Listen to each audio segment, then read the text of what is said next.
take part. Maybe before I start, two apologies. First of all, apologies for not speaking about what I initially wanted to speak about, which would have been a different text and more focused on touch, but I simply didn't have time to write it up. And then secondly, apologies if this is not as perfect a fit for the workshop theme as the other presentation would have been, but I think we can somehow make it work together. So I'm really grateful for any input on how you think this might relate to the senses or a sensory approach. So what I'm going to speak about mainly today is a fairly well-known German Jewish author and how he relates to literary and iconographic traditions of sadomasochism in his work. Known to many as the enfant terrible of contemporary German Jewish literature, Maxim Biller's literary and journalistic work, as well as public persona, rely heavily on strategies of shock and provocation.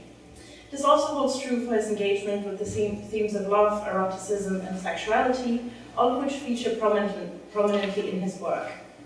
Unsurprisingly, Biller's oeuvre is characterized by a fascination for tabooed, unconventional, and provocative forms of desire, such as incest in Die Tochter, the daughter, from the year 2000, and sadomasochism in Harlem Holocaust from 1998, and Im Kopf von Bruno Schulz, Inside the Head of Bruno Schulz from 2013.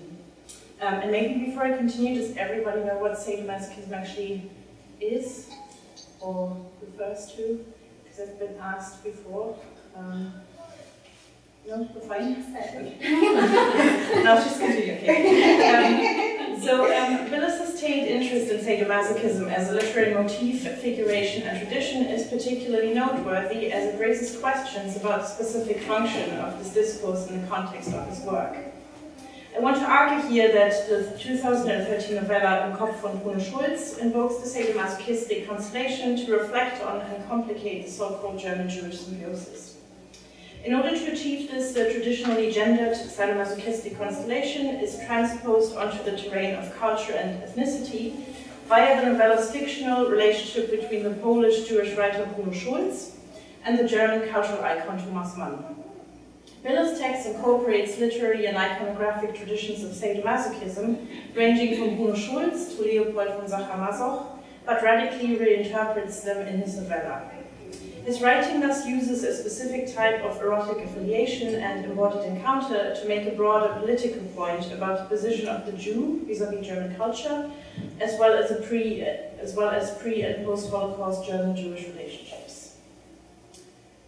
In order to reconstruct Biller's argument, it will be necessary to first of all outline the artistic traditions of sadomasochism that Biller draws on. I will therefore begin with an examination of Bruno Schulz's adaptations of Sacher-Masoch's writings.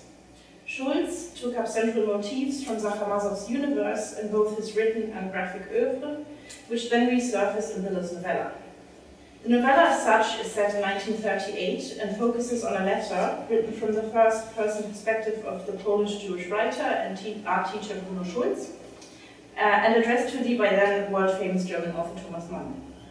In the novella, Schulz uses the letter to inform the German icon that a doppelganger of his is on the rampage in Schulz's then Polish, I think nowadays Ukrainian, hometown of Drohobych. His detailed account of the fake Mann's grotesque and atrocious behaviors is frequently interrupted by a frame narrative in which the third-person narrator provides further insights into Bruno Schulz's mind. The contents of Schulz's letter become increasingly surreal as the novella progresses and end with the revelation that the fake Thomas Mann is a secret agent who was sent to investigate and eventually eliminate the Drohobych's Jewish community. This revelation also illuminates the real motives behind Schulz's letter. In all likelihood, the fake Thomas Mann is Schulz's invention, created to attract his famous colleague's attention in the hope that he may save Schulz from the advancing German troops. However, Schulz's endeavors are hopeless, and the novella ends with an imagery that clearly anticipates the extermination policies of the Holocaust. The life and works of Bruno Schulz are thus the central point of reference for Biller's novella. The text is dotted with numerous allusions to Schulz's writing and graphic work, most of which concentrates on Schulz's short story anthology Die Zindleben, which has been translated into English as The Street of Crocodiles, whose main characters and motifs resurface throughout Biller's narrative, along with explicit references to Schulz's important poetological Traktat über die Schneiderpuppen, so treatise on tailor's dummies. Biller's intertextual engagement is seen mostly at the level of character constellations and motifs, rather than at the level of language and style, even though the text is inspired by Schulz's surreal aesthetics. The novella draws on two aspects of Schulz's writing in particular: Eastern Jewish traditions of so-called ghetto writing on the one hand, and the imagery of sadomasochism in Schulz's work on the other. In its adaptation of Schulz's sadomasochistic universe, Biller's text also relies on Schulz's graphic Wirbel, specifically on a German edition of Schulz's drawings from 2000. Although there is some continuity on the level of imagery, the two authors depict the sadomasochistic constellation very differently in their respective works. In Schulz's narrative, sadomasochism is tied to illusion. There are no explicit scenarios of physical punishment.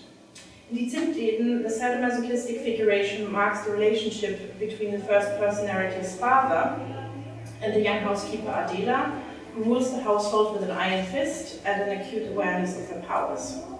Adela, who represents matter, the body, sensuality, and the lower regions of the house, uses her mind to control the narrative's father, who occupies the house's upper realms along with those of the mind.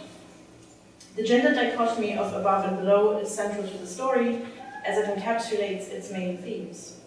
Above and below first and foremost describes the spatial location of the characters. Adela, although able to move freely around the house, usually works on the lower levels of the house, sweeping and scrubbing the floors, while the father prefers to spend his time in the attic, at times sitting on top of various pieces of furniture. Birds are his favorite animals, and he spends substantial amounts of time and money on importing and hatching exotic bird eggs. These locations and attributes carry symbolic significance, of course. Adela's association with the lower regions of the house can be read both in terms of class and in terms of her alignment with the lower regions of the body. That is, those parts that are the furthest removed from the brain and the powers of reason. She's all body, or rather all matter, whereas the father is all mind. However, this very dichotomy is destabilized and maybe even reversed in the sadomasochistic scenario, in which Adela alternates between playfully teasing and openly challenging the father and his patriarchal power. When the father explains the conflict between the male demiurge and the female material world in his speech on the tailor's dummies, Adela disrupts his deliberations by tantalizing him with her foot. The father reacts via an automat, so like an automaton, and falls onto his knees. Ironically, this turns him into the type of mannequin that is the topic of his treatise. He is thus himself transformed from a wannabe active male creator into a lifeless passive automaton, while also being brought down from the realm of the mind, so the above, onto his knees, so to the below. However, in Schulz's text, any scenes of explicit sadomasochistic punishment are quite literally blanked out. And I'm going to read the English versions of all the quotes I have, but I've put the German on the slides as well. And in this case, it's kind of important because the way in which it is blanked out has not been translated properly into the English code, which is quite a big mistake because it's crucial that there are these ellipses. So I quote, Adela rose from her chair and asked us to avert our eyes from what was to follow. Then she went up to father and, with her hands on her hips in a pose of great determination, she spoke very clearly, and then ellipses. Biller's text makes these allusions and omissions in Schulz's writing explicit.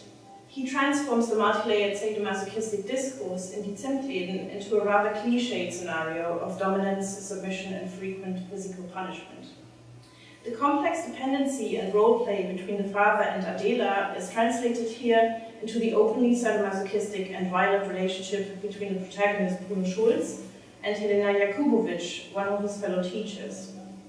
Schulz's masochistic urge is presented as a form of compulsive acting out that was caused by the frequent physical abuse he suffered from the housekeeper Adela, so he has changed the name slightly, Biller, from Adela to Adela, as a child. While being locked up in a wardrobe by Helena, Schulz begins to fantasize about other forms of punishment. I quote, maybe, she added, so this is Helena, she'd come into the little room with him himself for a while if he liked. She could go to one of the chaotic shops beyond the market and buy some things that she'd been wanting to try out with him for a long time. He could guess what she meant.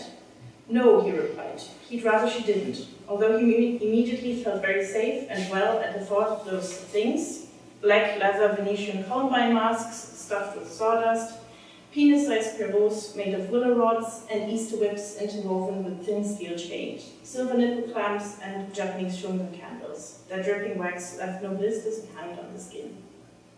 What the novella presents as Schulz's deepest desires is more reminiscent of pop cultural depictions of sadomasochism à la 50 Shades of Grey than of the scenarios invented by Schulz as a response to Sadomasoch's Venus in Pelz, Venus in Furs.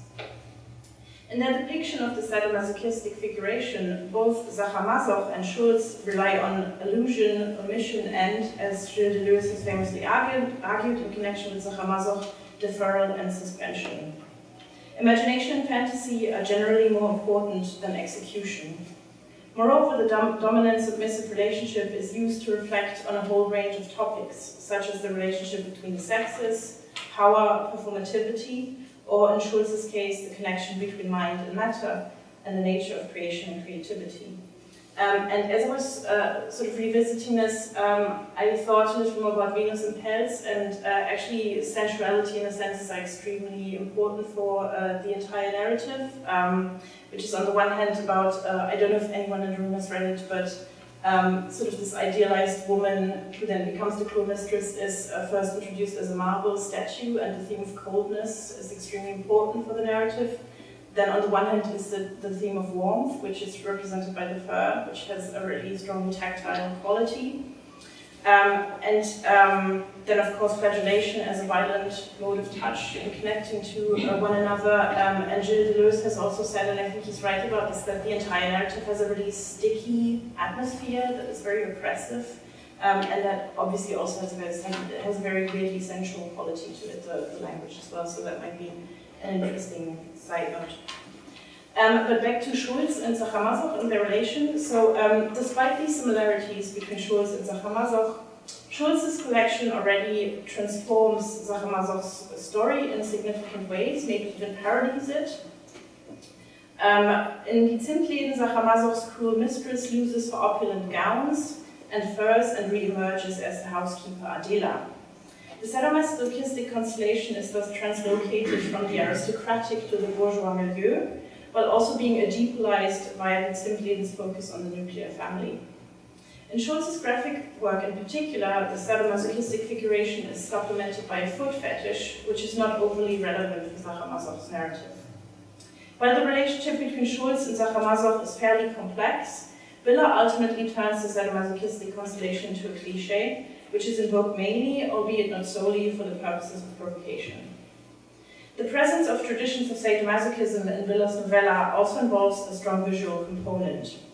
I here want to explore in more detail the role of Schulz's drawings, arguing that they are the main source of sadomasochistic imagery in Villa's text, which makes repeated reference to a German edition entitled Bruno Schulz, das grafische Werk, so Bruno Schulz, the graphic works, from 2000. However, the relationship between Schulz's drawings and Villa's novella is not a straightforward one, as the remediation of Schulz's oeuvre takes place on several levels. Im Kopf von Bruno Schulz includes 6 drawings by Schulz, which are inserted into the novella at regular intervals. I'm sorry that the quality of the scans is really bad, but maybe you can get an idea. While not intended as illustrations of any specific scenes in the text, they rather function as a general comment on the discourse of sadomasochism by adding an additional visual layer. 5 of the drawings show scenes of either social or sexual domination and submission, depicting the female in a position of power and superiority, expressed either in the form of a spatial elevation or as an upwards movement of her head. You can see some more. Furthermore, parts of Schulz's oeuvre are remediated in the text by way of ekphrases. The character of Bruno Schulz, for example, describes his own and also the real Schulz's drawings, using them as an inspiration for the letter he writes and the story he invents. Finally, an examination of Bruno Schulz, das grafische Werk, reveals that, apart from the 6 drawings that are explicitly remediated in the novella, several more of Schulz's drawings have been implicitly remediated in the text, which draws on Schulz's works as an inspiration for central scenes, motifs, and constellations. Schulz's works of art were allegedly intended as illustrations of Leopold von Sadomasoch's Venus in Pelz. They clearly draw on the precursor's imagery by reiterating scenes of physical domination by a cold and aloof female, or by showing acts of flagellation. Villas novella, however, downplays certain crucial aspects of Sadomasochism's influence on Schulz, while highlighting others. Im Kopf von Bruno Schulz does not concentrate on the central figure of the unattainable cruel woman and its complementary image of a man lying at the feet of his cold mistress, which are an integral part of literary and visual traditions of sadomasochism. Instead, Villas' textual rendition foregrounds scenes of violent punishment, especially the practice of whipping or flagellation. The topic of male adoration for a cold female thus plays a significant role on the visual level of Villas' novella, via the inserted drawings, while being downplayed on the level of narrative. Although the male-female sadomasochistic relationship is present in Villas' narrative, between Schulz and Adela and Schulz and Helena, it is of secondary importance. Rather, the core sadomasochistic scenario is enacted through the relationship between Schulz and the town's Jews and Thomas Mann. While sadomasochism, in accordance with the literary tradition, is represented as an exclusively male-female scenario on the visual level, on the level of narrative, it is coded predominantly as German-Jewish. Villas' text thus transposes the sadomasochistic complex from the realm of gender onto the domain of ethnicity and culture. However, this transposition only works with the help of a gendered strategy, which feminizes the fake Thomas Mann and aligns him in various ways with the cruel and dominating females that play a role in Sadomasochism's, Schulz's, and Villas' texts. Sadomasochism's and Schulz's cruel mistresses are thus reinterpreted and re-emerge in the guise of Thomas Mann's character. Venus in furs becomes Thomas Mann in furs. This alignment becomes even clearer when looking at the collection of Schulz's drawings that served as an inspiration for Villas' novella. The drawings demonstrate that one of the central scenes of degradation in Kopf von Bruno Schulz, the scene in which the fake Thomas Mann uses the town's Jews as cart horses, redeploys an existing piece of art by Schulz, in which a female does the exact same thing to a group of naked men. It is worth noting that the drawing is entitled Auf Kythera, which in Greek mythology is the island belonging to Aphrodite, the Greek goddess of love and seduction. By implicitly remediating these drawings, Villas' novella aligns the fake Thomas Mann and German culture as a whole, which he epitomizes, with traditions of the seductive femme fatale, whose presence proves to be fatal for the town's Jews. Conceptualizing the German-Jewish relationship in terms of sadomasochism can arguably be read as a polemical demonstration of the dangerous seductiveness of German culture. According to this narrative, German culture, epitomized by the figure of Thomas Mann, lured Jews like Bruno Schulz into an act of submission that eventually cost them their lives. This dangerous constellation was sustained by the Jewish illusion that an untainted love for German culture and a German-Jewish symbiosis were possible. In order to better understand this argument, it is important to consider the portrayal of Thomas Mann in Villas' novella, which encompasses three facets. Firstly, there is the Thomas Mann that Schulz's fictional letter is addressed to, a noble gentleman who remains silent and absent throughout the text. This idealized Thomas Mann is gradually overridden by the fake Thomas Mann, who roams the streets of Drogovic and is physically and morally repulsive. Thirdly, there is the actual author Thomas Mann, who is supposed to help Schulz. It eventually becomes clear that both the ideal and its grotesque reversal spring solely from Schulz's imagination. There is no fake Mann in Drogovic. Schulz has made him up to gain the actual Mann's attention and protection. The split Mann therefore exists exclusively in Schulz's mind as an expression of the writer's ambivalent love-hate relationship with the idol. The sadomasochistic relationship between the fake Mann, Schulz and the town's Jews is thus uncovered as a fantasy, entertained by the book's protagonist. However, under the Damocles sword of the Holocaust, Schulz's personal perception of German-Jewish relations as a sadomasochistic dependency can be regarded as a comment on the role of the Jew in German culture more generally. Framed within the sadomasochistic constellation, Thomas Mann and German culture are imagined as feminine and highly seductive. In Kopf von Bruno Schulz features various scenes in which the people in the town are inexplicably drawn to the fake Mann, and this is so in spite of his repugnant physical appearance and atrocious behavior. I quote, "All the important people in our town, who have been hovering around him since his arrival like a colony of bees around their queen, duck for a moment and then come up again. the corners of their mouths stretched in a subservient smile, their eyes glazed and reddened with alarm, and asked him please to go on telling them his exciting stories. The comparison of the town's community to a colony of bees puts the fake one in the position of the proverbial queen bee. This link is further emphasized by Schulz's choice of words when describing the fake one. He mentions that the fake writer has come to the town to make everyone's head spin, admitting that he himself has been deceived by the fake. Schulz's descriptions feed into semantics of seduction, ensnarement, and manipulation that is usually associated with the misogynistic topos of the femme fatale. And even though the character of Schulz seems to take up a rather distant, maybe even critical stance towards this senseless admiration, he himself is also not immune to the charms of man. Yet, as is well known, flirting with a femme fatale is dangerous. This is not any different for the Jews, who have fallen prey to the temptations of Thomas Mann in German culture.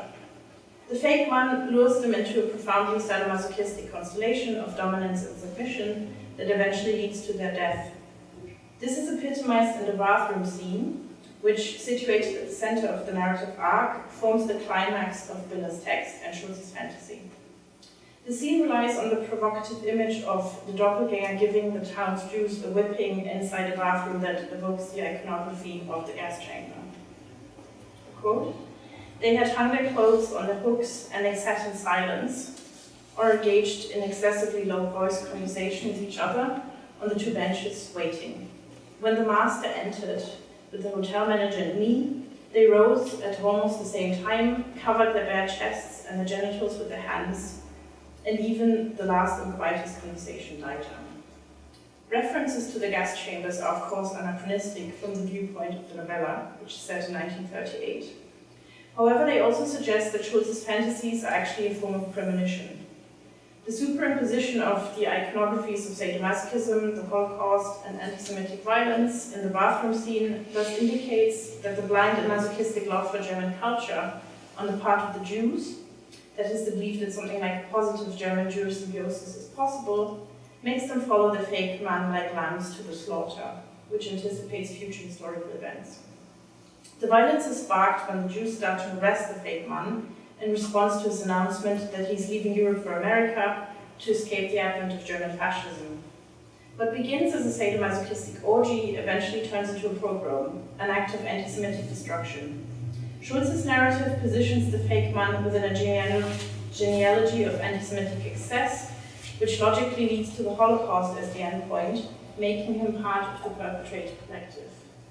Quote, "But gradually the blows inflicted by the German grew weaker, and so did his voice. In the silvery clouds of smoke, the wavering contours of the sad, childish face of Lieutenant Alfred Dreyfus formed for a moment.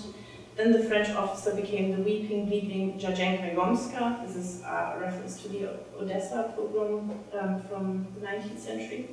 "Then I saw myself coming out of the smoke. And finally the cloud turned, coalesced, and climbed to the ceiling, where it disappeared with a loud hiss into the jets of the showers, revealing a great heap of naked bodies, lying lifeless around the false Thomas Mann as he knelt there exhausted." Yet again, the recourse to Holocaust imagery, of the gas chamber in particular, is undeniable in this passage. The fake Thomas Mann, suddenly referred to solely as the German, is represented as a Nazi perpetrator, executing anti-Semitic violence, while the townspeople are integrated into a trans-historical community of eternal victims, with the prophetic Schulz as the latest addition. Among the palls of smoke, it thus becomes clear that German-Jewish relations can only ever result in anti-Semitic excess, and that sooner or later any German will turn into a perpetrator. According to this scenario, German-Jewish relations function as a one-sided dependency based on an act of delusional submission on the side of the Jews, which inevitably entails their destruction. The introduction of Mann as Meister, master, at the beginning of the scene thus carries multiple meanings. Not only is he a master commanding words and slaves, he is also the Meister aus Deutschland, so master from Germany, that horns Celan's famous poem Todesfuge, fugue, and thus an emblem of Nazi extermination policies. And this is a very iconic stanza from the poem, where you can see death as master from Germany. The Schulz and Biller story aims to exploit the difference between his grotesque invention and the actual Thomas Mann, who he hopes will save him. However, the fact that Mann remains silent and Schulz's fantasies eventually become real, the Robic is overrun and destroyed by Nazi troops at the end of the novella, implies that the difference between the fake and the real Mann is not that substantial, and that Schulz himself fell prey to a delusional belief in German culture as the opposite of an antidote to Nazi barbarism. The novella hence employs Schulz's pre-Holocaust interpretation of German-Jewish relationships as a masochistic dependency on the side of the Jews to express a post-Holocaust consciousness. While the recourse to Schulz and Sadomasochism in Biller's writing thus feeds into an extremely negative discourse about German-Jewish relations before and after the Holocaust, it also serves a more positive purpose. Both Sadomasochism's and Schulz's works are inextricably caught up with the lost world of Galicia and traditions of Eastern European and Eastern Jewish culture and writing. This suggests that Biller also draws on Schulz's oeuvre to inscribe himself into a specifically Eastern European Jewish genealogy, which is pitted against the German tradition represented by Thomas Mann. This also explains the epigraph that precedes the novella, quoting the Nobel Prize-winning Galician writer Shmuel Joseph Agnon, "Praise be to him who creates strange beings." So that's the epigraph. Agnon was famous for his depictions of Jewish life in Galicia, making him a prime exponent of the literary tradition of ghetto writing. The Agnon quote therefore links Biller's own text to the wider canon of ghetto literature, while also firmly aligning Schulz with the traditions of Galician or Eastern Jewish writing. The emphasis on the themes of sadomasochism in Schulz's writings and drawings further strengthens these affiliations as it references Leopold von Sacher-Masoch's work. Even though Sacher-Masoch was not Jewish himself, he is renowned for his personal and literary interest in Galician folklore and the local Jewish communities. The Agnon quote may furthermore be seen to refer to Kafka's Die Verwandlung, Metamorphosis, and surrealist traditions more generally. Biller's novella features a protagonist who is trapped in the basement and undergoing a gradual transformation from human to animal while obsessing about the relationship with the father figure. Apart from this obvious reference to Kafka's Die Verwandlung, the overarching theme of human-animal relations further strengthens the links to Kafka. Both Biller and Schulz's writing examines the bond between humans and animals alongside the transformation of humans into animals. In Biller's novella, human-animal relationships, especially man-dog and man-bird relations, function as intertextual reworkings of Schulz's writing, which also allude to Kafka. This creates a second, specifically Jewish genealogy and creative alliance between Kafka, Schulz, and Biller. Im Kopf von Schulz thus engenders what could be called negative and positive practices of intertextuality or intermediality. References to various authors, their works, and the literary and visual traditions in which they were embedded become the battleground on which a general conflict of belonging and dissociation is staged and acted out, which uses illusion to connect to some traditions while aggressively warding off others. A positive relationship is established with the works of Bruno Schulz, which inserts Biller into a specifically Eastern European Jewish tradition. This heritage encompasses ghetto writing and sadomasochistic discourse, alongside Kafkaesque surrealism, all of which intersect in Schulz's oeuvre. Biller's novella furthermore uses a fictionalized Schulz and the sadomasochistic constellation to act out a broader conflict with Thomas Mann. Since Biller's texts do not engage with Thomas Mann's oeuvre as such, the German writer fulfills a synecdochical function, representing German cultural tradition as a whole. By converting the game of dominance and submission between a man and a cruel, cold female into the violent and abusive relationship between Thomas Mann, the epitome of German culture, and Bruno Schulz, who symbolizes the destroyed world of Eastern Jewry, Biller's novella seeks to intervene in existing memorial discourses. The sadomasochistic constellation is invoked to demonstrate, in a polemical and exaggerated manner, the futility of the German-Jewish symbiosis. Biller's text can thus be said to perform the violent separation that he deems necessary and inevitable in a post-Holocaust world. Simultaneously, Biller's literary career and self-understanding as a pariah presuppose some form of connection to his German audience, thus exemplifying the unavoidability of a symbiosis that is, however, fundamentally negative. In response to this conundrum, references to Schulz and Sadomasochism seek to establish an alternative, untainted genealogy and a specifically and exclusively Jewish memorial space that draws on the rich traditions of Eastern European ghetto writing and a specifically Eastern Jewish surrealism. Thank you.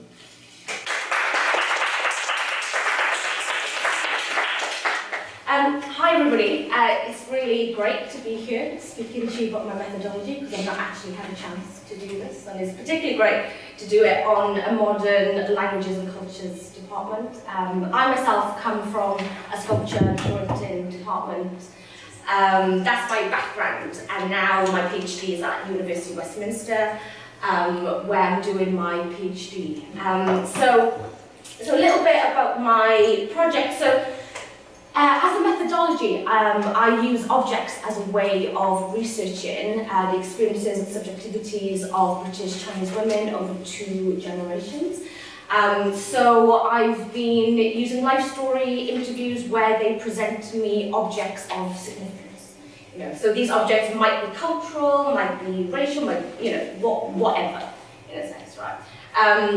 And so they bring objects to me, and then we use art workshops as a way to really investigate this kind of very embodied and material relationship that we have with things. So it really builds on this premise that it really kind of bridges the gap between migration studies and materiality. So as we move, as women move, you bring things with you.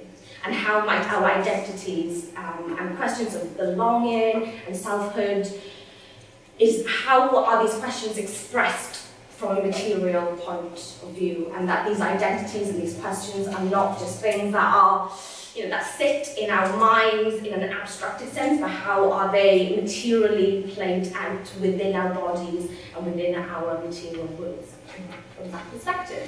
So today I'm going to be predominantly focusing on a methodological perspective, so on the very kind of doingness of it. The challenges of using visual methods, working with people, and then I'll be presenting some of the results that I came up with.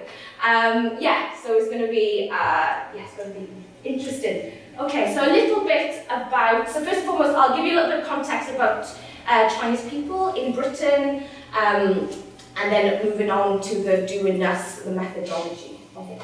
Okay, so the British Chinese in Britain, just as a general snapshot. So Chinese people have been in Britain predominantly the main influx arrived from Hong Kong, a part of the colonial route between Hong Kong and Britain. And many families migrated along kind of chain migration, and overall the British Chinese are quite a small population, and also the tendency for British Chinese to be taking up employment within catering has also dispersed quite a small population across the country. So it's quite difficult in this way to talk about the British Chinese as being a community. Even though you might have Chinatowns in Manchester, in London, we have this kind of idea of community from a very visual, symbolic sense. But the very lived experience, I think, is quite difficult to actually describe the British Chinese as being a unified community. So we have quite a small population that is quite dispersed by employment. This kind of dispersal of employment, some writers and theorists might say that is actually a way to negotiate racism within Britain. So therefore, the British Chinese are not seen as being a threat to employment. In that sense, there's a ghettoization of employment. So we have quite a small dispersed settlement in the UK. So this is quite, so it's from this position that we can then begin to understand the position of women. So of course, women of any ethnic minority become the minority of the minority. And from an academic research sense, there's very little research that has been generated about the experiences and subjectivities of British Chinese women. If you were to look at the research from a Chinese American perspective, it is so rich, it's really thriving, there's so much out there, and in this sense, the experiences of British Chinese women are quite isolated and under-researched. But the research that is existing right now probably comes from more of a sociological, social policy perspective where British women experiences are talked about from the point of view of the family or of catering. So both in itself quite limiting and restrictive. And also lacks a sense of, really lacks a sense of a cultural dimension on their experiences and creativities, which is where this methodology comes in. So sociologist Diana Yeh in 2014, when she was talking about second generation British Chinese people, she said, by assigning to particular bodies a machine-like capacity for work, but an inherent lack of creativity, constructs them, the Chinese, as essentially other, denies their status as fully human, and questions their very ability to participate in the social and cultural realm. And so it's from this position that the kind of impetus of creative research methods really come in. And also being a British Chinese woman myself and coming from an art sculpture background kind of gave me a sort of a context to kind of push away from, I suppose. So I'm in the final year of the PhD at the moment, but I suppose if I thought about it, the impetus of the project arrived maybe about 8 years ago. So the story behind the project is that I was going through my wardrobe and I found my mother's pajamas. So this is my mother's pajamas. And I was just really struck, and I'd been moving across the country, and I think these pajamas had followed me, but I never noticed them. And I was just looking at them, I thought, how did this arrive in my wardrobe? And I was just really struck with their design, their simplicity, the elasticated waist, the piping, just, the very kind of material nuance of the pajamas. And then I said to my mum, where do these come from? And she said to me, this was the wardrobe. So she's from southern China, and then she moved to Hong Kong as a kind of like middle ground before coming to the UK. And she said that when she was in Hong Kong, she bought a new wardrobe, to migrate with, and these pajamas were a part of this new wardrobe. And I was just really kind of struck by this, and I was really struck that as a pajama set, as a material entity, they did not represent her experience, but rather they embodied her very experience. They embodied her sense of determination, anticipation, intention to move. And I was really interested in this tension between representation and embodiment, and finding a language that is kind of beyond representation and beyond kind of semantic definition to find something that is, and that, is about being as a rather than being like. So in that sense, I started making artwork inspired by this kind of two-piece set. And then kind of doing a bit more reading around this entanglement between objects and movement and women and this embodiment of materiality and stories. And this quote just really kind of captures some of this. So objects do not just provide a stage setting to human action, they are integral to it. The central idea is that as people and objects gather time, movement and change, they're constantly transformed, and these transformations of people and object are tied up with each other. And so coming back to this notion of embodiment and this entanglement between people and things was an idea, a tension that was really inspiring me as an artist. And then, so I was making art using my mum's pajamas through experimental writing, collaging, and then I thought, okay, hang on, maybe this could become a method to share with other British Chinese women. So a methodology that I guess maybe started in my art practice and that I thought could be extended. So that's what happened. Okay, so I suppose I'm not an ethnographer by trade, I'm an artist. But I suppose there is a definite kind of ethnographic dimension So I've been working with 2 generations of British Chinese women, approximately about 30, and someone like Susan Lacey.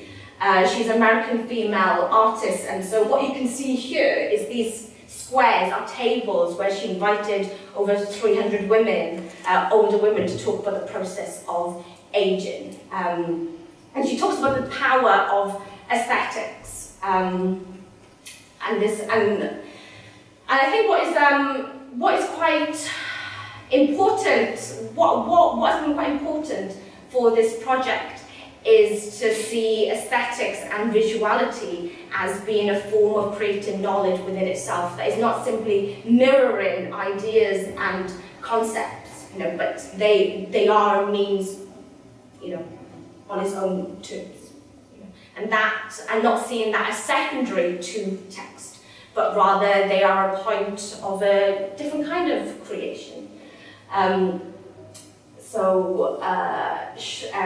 Schreider here says, visuality itself becomes merely ancillary, illustrative rather than constitutive of anthropological knowledge. So here he's talking about this relationship between ethnographic work and artists, and this kind of tendency to feel like you have to explain away the images with text. But how can we really see images and visuality as a means to an end?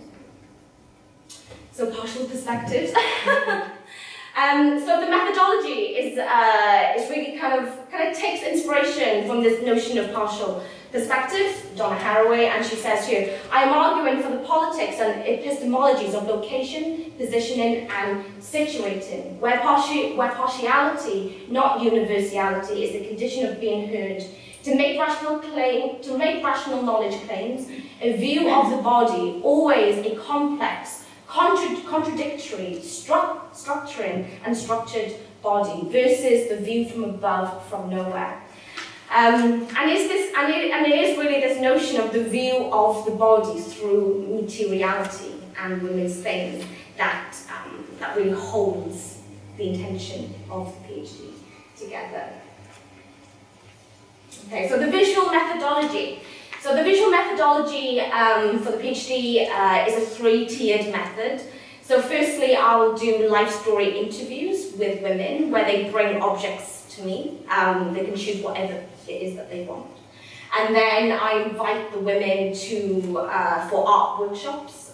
We do experimental writing, we do meditative practices, we do monoprinting, collaging, and it's really, and this is really an extension of this notion of embodiment, that women are not only speaking through things, but then the visual making is an extension of the speech. And then alongside the 3-tiered method is an auto-ethnographic creative practice where I make work, and this becomes a kind of 3-tiered approach. So the process of making mirrors the process of identity formation. So David Gauntlett here says, the physical making reflects the metaphorical construction of identity. This process of writing, drawing, cutting, pasting, in some way mirror the procedures involved in piecing together one's own representation of the self. So these are just some images of one of my art workshops with 2nd generation British Chinese women.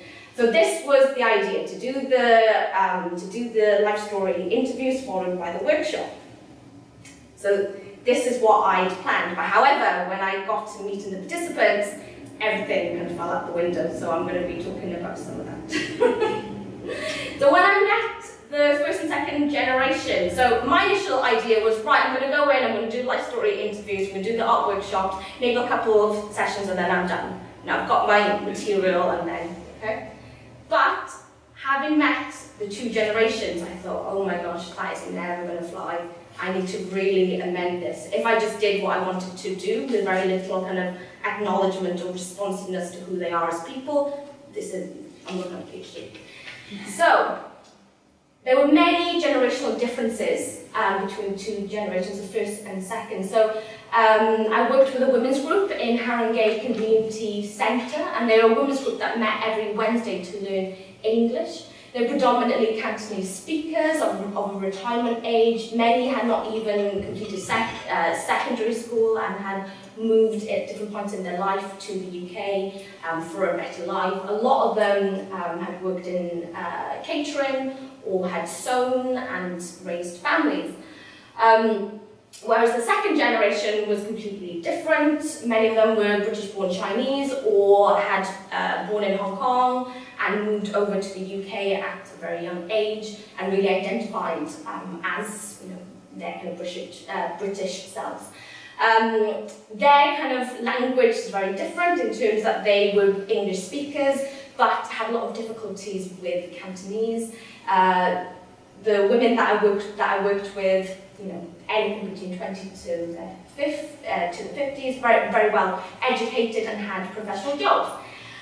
And so after kind of getting to know the shape of the women, you know, I thought, you know, with my art workshops, I really need to modify the way that I work with first generation. Because first of all, being second generation myself, I speak Cantonese, but maybe not quite enough to deliver an art workshop. So that was, you know, the kind of the first hurdle. And secondly, something that occurred was this absence of stuff. Okay, they had an absence of stuff whereby I was going in there asking them what things do they have, and what manifested was that they didn't really have anything. They didn't really have very much to bring to me.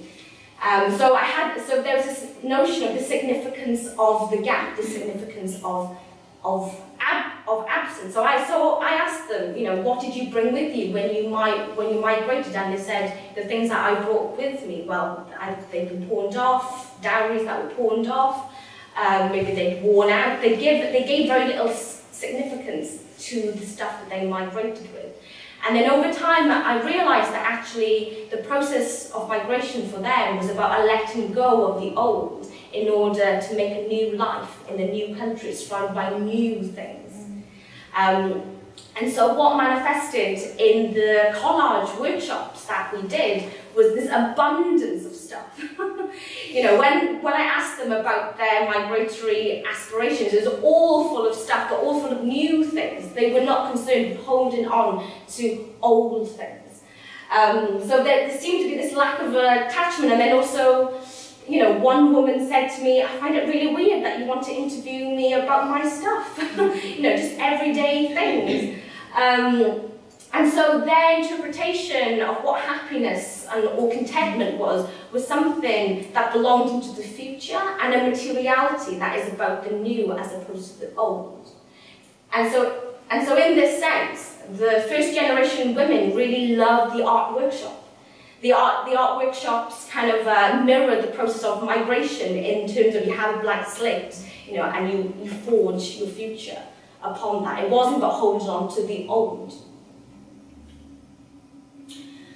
And so having met the first generation, what was quite different was that I developed almost 8 months to a year art workshop. So I would visit them every 2 weeks, and we would do art activities. You know, so we were just kind of getting used to the very basic notion of just making and looking at visuals and just, you know, the very materiality of stuff before we kind of brought into that notion of, you know, what it means, you know, that significance. So it was really important that there was this collaborative, flexible structure in which we worked together. And also in terms of the bilingual delivery, I realised that I could not just do these art workshops in Cantonese, but rather they were delivered as a bilingual process. And this became an incredible opportunity for me to kind of expand my vocabulary as well as theirs. And so this became a real meeting point in which the art workshops really enabled us to develop in that way. So this is one of the first generation women's artwork. So she's somebody that migrated from Hong Kong at the age of 14 She was dying to come to the UK, and this was quite unusual for her because she was a woman. Normally it is the brother that would migrate first in terms of the siblings. But for her, she was determined to come to the UK to make a better life for herself. So this is the artwork, this one over here. So it becomes a mapping of her life. So she's the woman in the middle with this money tree, if you can see, and you have all these images of her, started by food, cooking in the takeaway, and she's wondering about marriage and babies. And then also there's this image to the side here, which is her mother wondering about her daughter making money to send back to Hong Kong. And of course you've got Tinkerbell kind of on the far right corner, surrounded by the British flag. So it kind of epitomizes her kind of migratory journey. But what was really interesting was right in the corner, she writes something that says, "Tomorrow will be better, my manifesto to never give up and to have faith and determination." And then this collage kind of grew and became this kind of like flourishing. So you can't really see that well, but this is kind of grainy kind of use of monoprinting, which is supposed to symbolize the rocks and difficulty of her life in Hong Kong. And she says here, "This is the point of my story, and my conclusion is, this is rock. My life before was like a stone, sturdy and barren. My hope is, I've struggled so much. I hope in the future I can turn a rock into diamonds. From the inside of the rock is an explosion, and from the explosion there are bright diamonds. The light is beaming out. I can go around the world on this light. That is my manifesto. Tomorrow will be better. My stones will become diamonds." And so what was quite interesting was when I spoke to her, she talked a lot about her hardship. And in a way, it was quite easy to kind of think, gosh, that is a very difficult life. But in her collage, you kind of get a real sense of the grandeur of her intention, the grandeur of her agency as a woman. And so you have this kind of spiraling of kind of diamonds that sort of kind of grow up and kind of grow vertical.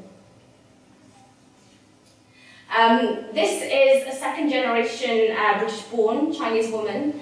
And like I was saying before, very different kind of demographic to the first generation. So she came to me and she presented an object to me that was quite unusual, that I will talk about in a bit. And she said, at the age of 14, I decided that I wanted to be a software engineer.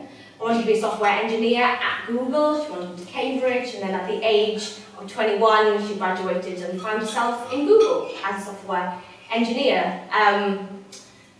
And she's talking about her experience as a software engineer at Google, and she says here, "Even though I saw myself as an engineer first, the tech industry, being very white and male-dominated, did not see me as part of that.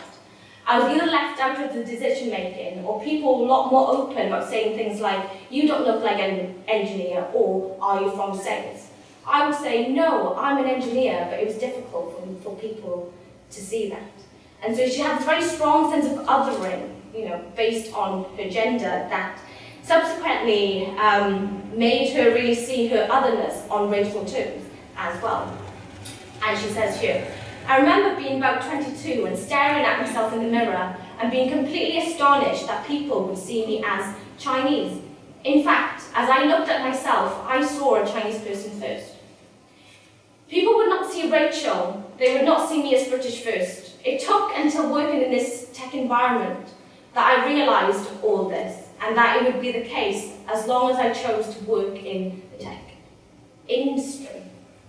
And so she, a woman, incredibly determined, ambitious and bright, finding herself kind of blocked out of the world of work that she wants to be working in. And so she stayed at Google for 5 years, found that she was completely locked. You know, people would misunderstand her role or think that she was the drinks woman, and eventually left. And when she left, she kind of asked herself, should I stay in the world of tech? You know, knowing what I know now in terms of how I feel discriminated as a woman, and not just as a woman, but as an ethnic minority woman. Do I change jobs? Or if I stay in this job, what can I do to kind of change my situation? And this caused her to kind of look at her body in a very direct way. And this kind of self-examination of her otherness coincided with her discovery of K-pop. So in this interim time, after she finished Google and before she was looking for a new job, she started looking at herself, and then she came across K-pop. That gave her another way of looking at her own identity. And she says here, you watch Western media and you assimilate their stereotypes. On the BBC, for example, Chinese women are generally portrayed in one way. When I started watching K-pop, it really helped me push through my own stereotypes of Asian-looking women. It's easier for me to visualize myself in multiple ways rather than thinking Asian American in Hollywood and you've got Lucy Liu. It sounds ridiculous, but it was a really big moment for me to see these people held up as aspirational, who I could relate to visually. K-pop made it much easier for me to think you could construct an image. Like K-pop, I want my image to be something I construct with no real regard to my inner personality. So K-pop became this way for her to look at herself in a way that was less restrictive than through a Western lens. And from this, the object she presented to me was a pile of green t-shirts. And she said, okay, as a way for me to negotiate my body and my otherness within the workplace, I really need to think about what it is that I'm wearing to work to neutralize the otherness of my body. And she said, okay, I'm going to do the Steve Jobs thing. I'm going to buy multiples of one outfit, and it's going to be my perfect outfit. In tech, there's this feeling that clothing is functional. It's frivolous for you to care, and that's distinctly female. If you dress up, keep changing your clothes, you are not technical, you are not an engineer, you are not one of us. And so she started buying the same t-shirt, and this is what she wore to work every single day. So I think she probably has maybe even more than what she showed me here. And she said, and you know, they look very commonplace and look very ordinary, and that's precisely the point. You know, to kind of really neutralize the otherness that she was feeling upon her body. And she was very specific about their mundanity, you know, and she said, you know, they're green, specifically to complement my colouring, and also I wear them back to front. She was very particular about wearing these t-shirts back to front, so that the collar would come up high, and that, you know, any possibility of attracting attention to the chest space would completely be deflected. So she was very kind of particular about this, and this became the outfit that she wore every day to work. And then I saw her a year later and asked her about the t-shirts, and I think they were still something that she was wearing. And so this is what she presented to me, and the artwork she, as well as other British Chinese women, brought their objects to the workshop, and the artwork that she made is this. So what you can, I don't know if you can, I mean, you should be able to make it out. So what she's done here, so this is kind of cut out into the shape of a shield, and you have these kind of, these images of male genitalia kind of upside down, but what is quite interesting is that, you know, they are flaccid phallus, you know, the complete opposite of the kind of male-dominated macho environment that her very body had been subjected to. And also, she was very particular in terms of cutting this out into the shape of a shield. And she said, you know, for me, even though the clothing, you know, looks like a camouflage, they are also a point of armoring of my body in a space where I feel quite vulnerable. So in this way, the artwork here kind of opens up this sense of defiance, kind of her intention because on the one hand, you can probably look at her object and think, maybe this is a point of kind of camouflage and not fitting in. But when we look at the artwork, there's a sense of, a real kind of two fingers up to the workspace that she come from. So to conclude, to come back to Donna Haraway's point about a view of the body, what has really been quite prevalent in terms of the artworks and objects that the women have presented to me is really kind of through the artwork.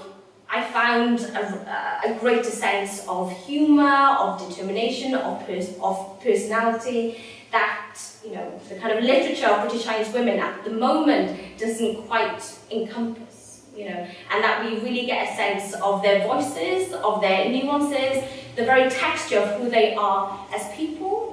Both kind of humorous and defiant,